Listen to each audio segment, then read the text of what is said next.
신앙을 고백하고 우리 예배에 나가겠습니다. 나는 전능하신 아버지 하나님 천지의 창조주를 믿습니다.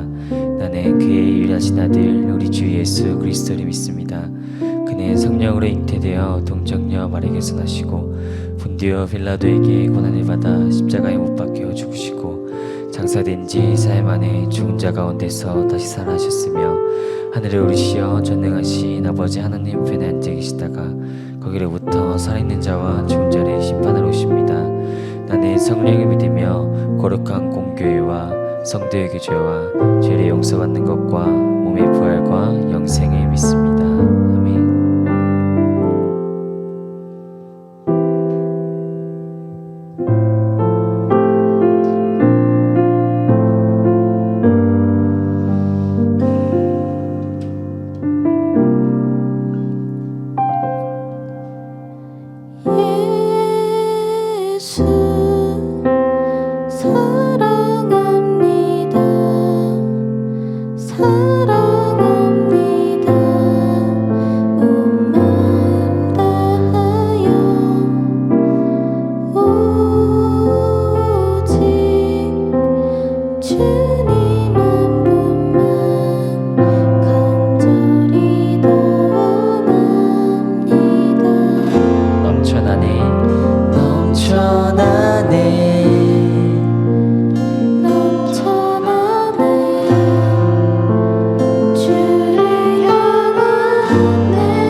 우리 진정한 마음의 고백이 되기를 간절히 소원합니다.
다시 오신 나의 왕 다시 오실 나의 왕 예수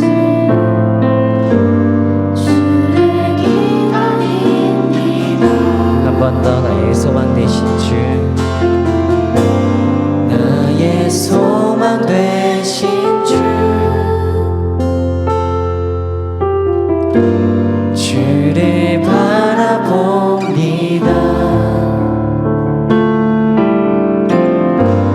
다시 오실 나의 왕 예수 주를 기다립니다. 나의 소망 되신 주 나의 소망 되신 주 주를 바라봅니다. 다시 오실 나의 왕 예수 주를 기다립니다. 우리 한 번 더 나의 소망 되신 주님 나의 소망 되신 주 주를 바라봅니다. 다시 오실 나의 왕 예수 주를 기다립니다.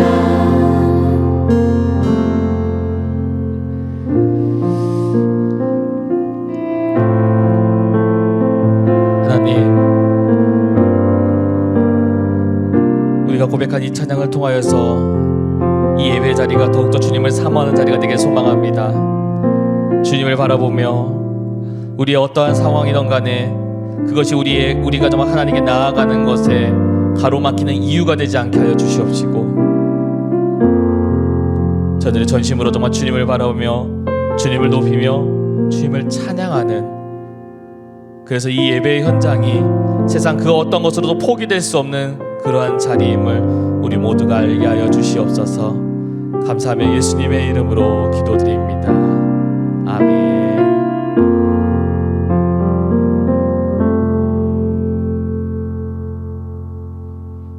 오늘 우리에게 주신 하나님의 말씀은 로마서 3장 19절에서 26절입니다. 한 절씩 교독하도록 하겠습니다. 우리가 알거니와 무릇 율법이 말하는 바는 율법 아래에 있는 자들에게 말하는 것이니 이는 모든 입을 막고 온 세상으로 하나님의 심판 아래에 있게 하려 함이라.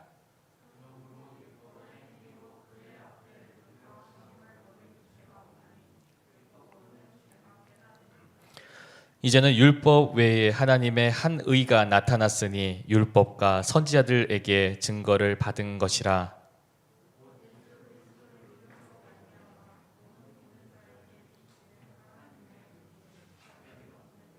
모든 사람이 죄를 범하였음에 하나님의 영광에 이르지 못하더니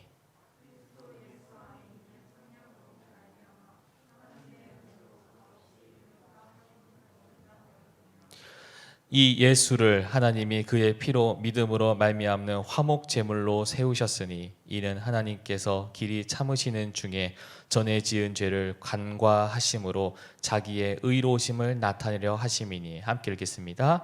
곧 이때에 자기의 의로우심을 나타내사 자기도 의로우시며 또한 예수 믿는 자를 의롭게 하려 하심이라.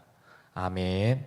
우리가 지난 시간에 계속해서 우리가 하나님은 어떤 분이신지에 대해서 우리가 계속 보고 있는데요. 하나님은 우리가 선하신 분으로 기억합니다. 하나님은 그냥 좋으신 분이 아니라 하나님은 그 세상의 그 어떤 것과 비교돼서는 가장 완벽한 분이심을 우리가 믿음으로 고백합니다. 그래서 우리가 하나님께서 우리에게 명령하시는 것은 그냥 단순한 복종의 의미가 아니라 그것이 우리의 삶에서 가장 선한 것이고 가장 좋은 것이기 때문에 우리가 그 하나님이 말씀하신 말을 따르고 순종해야 됨을 이야기를 했습니다. 그런데 그 세상에 좋다고 하는 것도 시간이 지나면 변하고 퇴색되지만, 그러나 하나님은 어떤 분이시냐? 신실하신 하나님으로 우리가 고백을 합니다. 하나님은 영원히 변하지 않는 하나님이세요.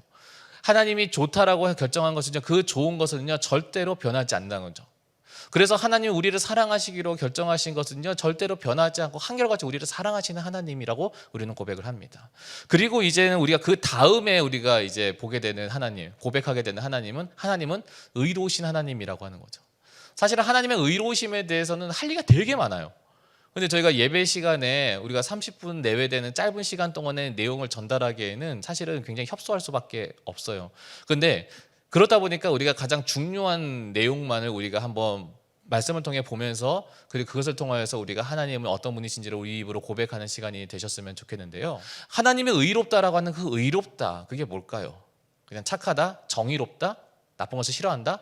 우리는 세상적인 시각에서 보면은 그렇게 볼 수 있겠지만, 여기서 하나님이 의로우시다라고 하는 단어인 히브리어로 차리크라고 하는 단어에서는요, 하나님은 모든 옳은 것에 대한 기준이라고 설명을 합니다. 이거 좀 다시 얘기하면요, 하나님이 결정하신 거는 그것이 무조건 옳은 거라고 하는 거죠. 신명기 32장 4절의 말씀에 이렇게 고백을 합니다. 제가 한번 받들어 읽을게요. 그는 반석이시니 그가 하신 일이 완전하고 그의 모든 길이 정의롭고 진실하고 거짓이 없으신 하나님이시니. 이건 우리가 지난 시간에 봤던 내용이죠. 그래서 하나님은 어떠시냐? 공의로우시고 바르시도다라고 하는 거죠. 그래서 하나님께서 결정하시고 선택하시는 모든 것이 다 옳다라고 우리가 고백을 하게 되는 겁니다. 그러니까 하나님은 선하시고요, 하나님은 신실하시니까, 그가 결정한 것은 틀린 바가 없으시니까요. 그래서 하나님께서 이것이 맞다, 이것이 옳다고 하는 것에서 우리는 무조건 따르게 됩니다. 근데 무조건 따르게 된다는 말은 뭐냐? 죄라고 하는 것에 있어서 하나님은 절대로 용납하지 아니하신다는 것을 기억해야 된다는 거죠. 골로새서 3장 5절에서 6절 말씀 함께 보겠습니다. 한번 보실래요? 네, 일단 한 목소리 한번 읽어볼까요? 시작.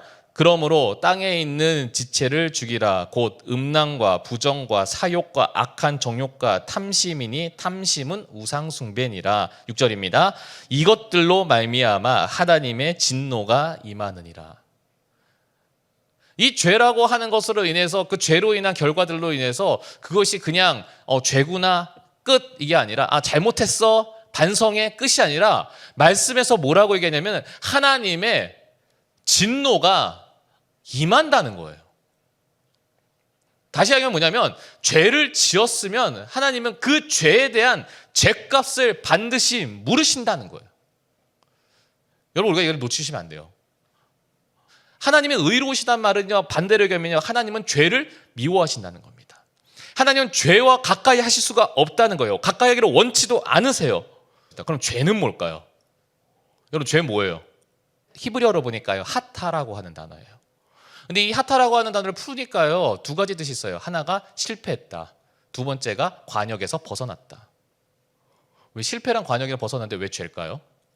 이유는 간단해요. 하나님이 너희가 살아야 되는 모습은 이거라고 하는 관역을 정해놨어요. 그것을 제가 화살을 쐈어요. 그런데 방향은 비슷할 수 있죠. 관역에 맞지 않았어요.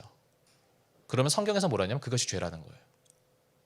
하나님의 뜻이 이거라고 하면요, 그것을 비슷하게 사는 것을 말하는 게 아니에요. 하나님께서 뜻하시고 하나님께서 정하신 것에서는 저희들이 완벽하게 살아야 그게 의라고 얘기하는 거예요. 100% 비슷한 것도 아니고 어느 어중간하게 그냥 스쳐 지나간 것이 아니라 완전하게 정확하게 맞아 떨어져야 된다는 거죠. 그러니까 그러지 못한 모든 것들이 뭐예요? 다 죄가 되는 거예요. 그 하나님의 의가 무엇인지를 구체적으로 보여줬던 게 바로 성경에 나오는 율법입니다. 보통 모세오경이라고 해서 우리가 창세기, 출애굽기, 레위기, 민수기, 신명기를 얘기하는데, 그중에서 출애굽기부터 우리가 신명기까지에 거기서 하나님께서 처음으로 이스라엘 백성들에게 이제 율법이라는 것을 전해주시죠. 근데 그 율법의 개수가 총 몇 개였을까요? 613개가 나옵니다. 근데 그 613개가요, 나중에 신약시대로 오면서요, 그 613개에 대한 율법을 다시 장로들이 다시 재해석을 해요. 그래서 만약에 이거는 이렇게 지키려면은 이렇게 해야 돼, 저렇게 해야 돼, 또 이렇게 해야 돼, 이렇게 해서 그 613개에서 또한 파생돼 가지고 다시 율법들이 생겨나기 시작합니다. 그렇게 해서 총 생겨난 율법이요, 이제 그 사람마다 관점이 다른데 어떤 때는 이제 1000개, 어떤 때는 수천 개라고 얘기를 해요.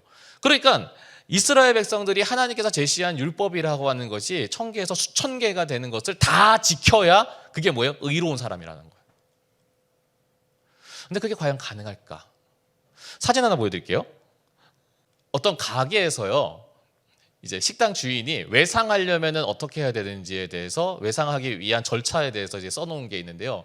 네, 보시면은 이제 1번, 그러니까 가져와야 돼, 그러니까 외상을 하려면 이러이러한 서류를 가져오세요라고 해서 가져온 게 이거예요. 첫 번째가 주민등록 등본, 초본, 그리고 이제 보증인 3명, 그 다음에 기타 등등 해가지고 쭉 나오는데 그 중에 뭐가 있냐면요, 관할 파출소장님 친필 동의서, 인감증명서, 그리고 뭐 외상금의 상환 계획서, 그다음 맨 마지막에 여권 4번 등등 이렇게 써놓은 거죠. 이게 뭘 얘기할까요? 한마디로 말하면 외상하지 말라는 거죠. 가짜 제출한다 서류만 그냥 10개를 써놓은 거 이것만 봐도 이거는 외상하지 말라는 말밖에 안 되는 거예요. 그런데 율법의 개수가 수천 개나 돼요. 장로들 유전이니까 뺄까요? 613개가 돼요. 그러면 뭐예요? 율법에서 얘기하는 율법을 다 지켜야 의롭다라고 하는 그 의가 뭐예요? 인간이 스스로가 해낼 수가 없다는 거예요. 그게 성경에서 말하는 율법으로서의 의예요. 그게 오늘 말씀에 나오죠. 오늘 19절 20절 말씀 제가 한번 받들어 읽겠습니다. 19절 20절입니다. 우리가 알거니와 무릇 율법이 말하는 바는 율법 안에 있는 자들에게 말하는 것이니 이는 모든 입을 막고 온 세상으로 하나님의 심판 아래 있게 하려 함이라. 하나님이 의로부터 밖에 나간 사람들을 뭐 어떻게 해요? 심판에 이르게 한다는 거죠. 그런데 20절 말씀이에요. 그러므로 율법의 행위로 그 앞에 의롭다 하심을 얻을 육체가 없나니 율법으로는 죄를 깨달음이라. 율법을 다 지켜가지고 의롭게 될 수 있는 사람이 있다 없다? 없다는 거예요. 불가능하다는 거예요. 그래서 율법은 인간 스스로가 의롭게 될 수 없음을 보여주는 거죠. 근데요, 결국은 무슨 얘기냐면 하나님의 의 앞에는 모두가 죄인들하는 거예요. 어떤 사람 또 이렇게 얘기합니다. 그러면 하나님, 아니 목사님, 저는 평상시에 잘못하는 게 없는데요? 라고 얘기를 해요. 아니 저는 뭐 친구들과 싸우지도 않고요, 욕도 잘 안 하고요, 담배도 안 피고요, 술도 안 마시고요, 기타 등등 참 잘 있는데 왜 저 그러면 착하게 잘 사니까 하나님 앞에서 의로운 거 아닌가요? 라고 얘기하는 사람이 더러 있어요. 우리 중에도 있을 수가 있고요, 믿지 않는 사람들 중에 있을 수가 있어요. 그렇게 주장을 하죠. 그런데 제가 그런 생각이 드는 거예요. 과연 그 사람이 그렇게 얘기한다고 해서 정말 잘못이 없을까? 우리가 한 가지 정말 간과하는 사실이 하나 있습니다. 뭐냐면 내가 의지를 가지고 죄를 지을 때도 있지만 내가 알게 모르게 짓는 죄도 있다는 거죠. 근데 그 죄들이요, 턱관님께서 가장 미니멈으로 해봅시다. 그러니까 하루에 우리가 그냥 정말 많이 봐줘가지고 한 번만 죄 짓는다고 해볼게요. 그럼 1년 동안에 몇 번이에요? 365번이죠. 10년 동안은 몇 번이에요? 3650번이에요. 여러분이 잘못한 게 3650번 된다고 해보세요. 그게 절대로 작은 횟수가 아닌 거예요. 그것들이 쌓이면 어떻게 될까? 어떤 모양일까? 제가 요즘 인터넷 서핑하다가 어떤 그림을 봤냐면요, 컴퓨터 내부 청소를요 10년 동안 10년이 아니다, 5년 동안 한 번도 안 한 컴퓨터 내부 사진 한번 보여드릴게요. 이렇게 생겼어요. 먼지가 그냥 쌓이는 것도 아니라 가득 쌓여요. 5년 동안 내 눈에 보이지 않는 먼지가요 쌓이니까 저렇게 더러운 거예요. 우리가 나는 착하게 잘 살고 있어요 라고 생각을 해도요, 내 안에서 쌓인 죄들은요 어쩜 저런 모양으로 있는 거죠. 그러면 우리가 과연 하나님 앞에서 우리가 나는 착하게 의롭게 잘 산다고 할 수 있는 사람이 누가 있을까요? 죄송하지만 없다는 거예요. 완벽하신 변함없으신 하나님 앞에서는 우리는 다 누구나 부끄러울 수밖에 없는 죄인이라고 하는 거예요. 그렇기 때문에 우리가 하나님의 의로우심이라고 하는 말과 더불어서 우리가 볼 수밖에 없는 단어가 있습니다. 바로 하나님의 사랑하심입니다. 인간 스스로가 의롭게 될 수 없기 때문에 하나님께서 우리에게 보여주신 게 뭐냐? 바로 하나님의 용서의 사랑이라는 거죠. 그게 22절부터 24절에 나옵니다. 곧 예수 그리스도를 믿음으로 말미암아 모든 믿는 자에게 미치는 하나님의 의인이 차별이 없느니라. 모든 사람이 죄를 범하였음에 하나님의 영광에 이르지 못하더니 그리스도 예수 안에 있는 속량으로 말미암아 하나님의 의례로 값없이 의롭다 하심을 얻은 자 되었느니라 되어 있습니다. 죄를 미워하시는 그런 의로우신 하나님께서는 동시에 무엇을 하시냐면은 그런 죄 많은 우리를 사랑하고 계신다는 겁니다. 근데 죄 많은 우리를 사랑을 하시는데 앞에 얘기했잖아요. 죄랑 가까이 할 수가 없다니까요. 그럼 어떻게 돼요?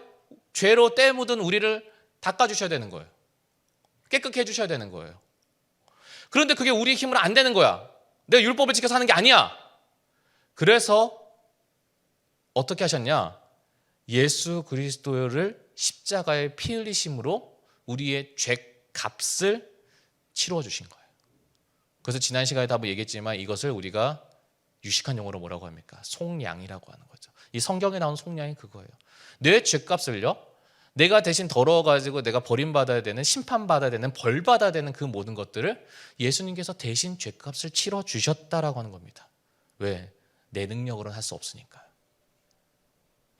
그래서 26절에 이렇게 사도 바울이 고백을 합니다. 한번 큰 소리로 한번 읽어보겠습니다. 온라인으로 예배 드리시는 분들도 우리가 말씀은 같이 읽어주세요. 네, 함께 읽겠습니다. 시작. 곧 이때에 자기의 의로우심을 나타내사 자기도 의로우시며 또한 예수를 믿는 자를 의롭다 하려 하심이라. 하나님이 죄인을 사랑하니까 하나님의 의는 잊어버리고 그냥 아이고 이쁘다 해버리면은 그거는 하나님이 의로우신 분이 아니겠죠. 근데 예수님은 십자가에 피 흘려서 그 죄값을 대신 치루어서 그 사람을 깨끗게 했으니까 그 사람을 사랑할 수가 있는 거예요. 그러니까 말씀에는 동시에 하나님도 의로우시고 누구도요? 예수님을 믿는 우리도 의롭다 함을 칭함을 받게 되는 거죠. 그걸로 말미암아 죄인인 우리가 이제는 우리의 죄값으로 인해서 우리가 심판받지 아니한다는 거예요. 그래서 여러분 정말 믿음의 사람은요, 하나님을 알면 알수록요, 하나님의 사랑이 얼마나 큰지를, 얼마나 대단한지를 고백할 수밖에 없어요. 그냥 우리가 사도신경에 예수님이 십자가에 죽으셨습니다, 3일 만에 부활하셨습니다, 그게 다가 아니라는 거예요. 그 말을 고백하기까지 그 과정과 하나님의 결단과 하나님이 어떤 분이신지에 대한 그 모든 것들을 보면은 이거는 그냥 말 한마디로 고백될 수 있는 상황이 아닌 거예요. 그 정도로 하나님의 사랑은 어마어마하게 큰 사랑입니다. 할렐루야. 제가 몇 주 전에 하도 유명하다고 해서 봤다가 한 편 보고 나서 재밌어가지고 계속 보게 됐던 드라마가 있어요. 슬기로운 의사생활이 그렇게 재밌더라고요.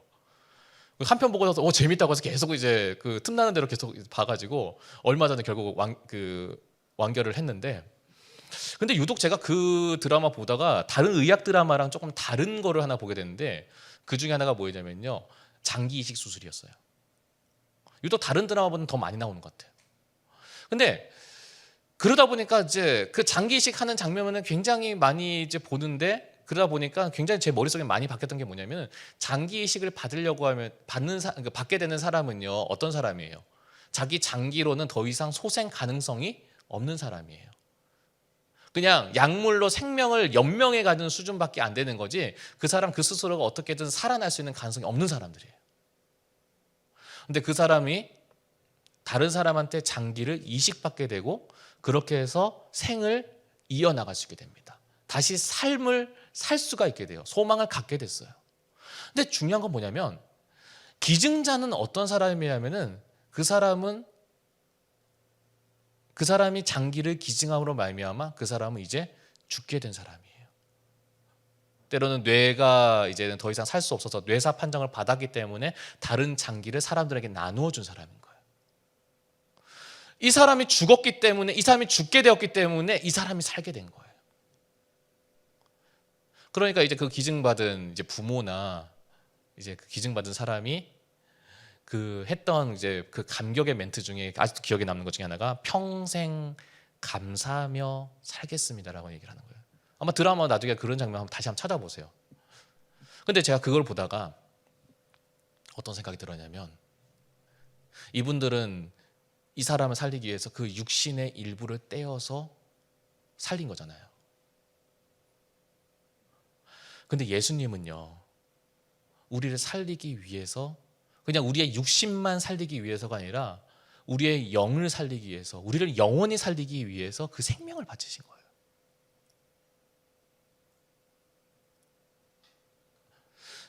자기의 육신의 일부가 다시 살아난 것으로 해서 평생을 감사하며 살겠다라고 얘기하는 사람들이 있는데, 과연 우리는 주님을 향하여서 과연 어떻게 사랑하고 살고 있습니까? 오늘 이 말씀을 통하여서 우리가 하나님의 의로우심을 안다면 하나님의 사랑은요, 우리가 감당 못할 사랑임을 기억하셔야 됩니다. 그렇기 때문에 우리가 이 예배의 자리가 어떤 자리인지를 기억을 하셔야 되는 거죠. 우리가 하나님 만난다고 이 자리에 나왔잖아요. 앞에 얘기했지만 하나님을 우리가 만날 수 없는 사람들이에요.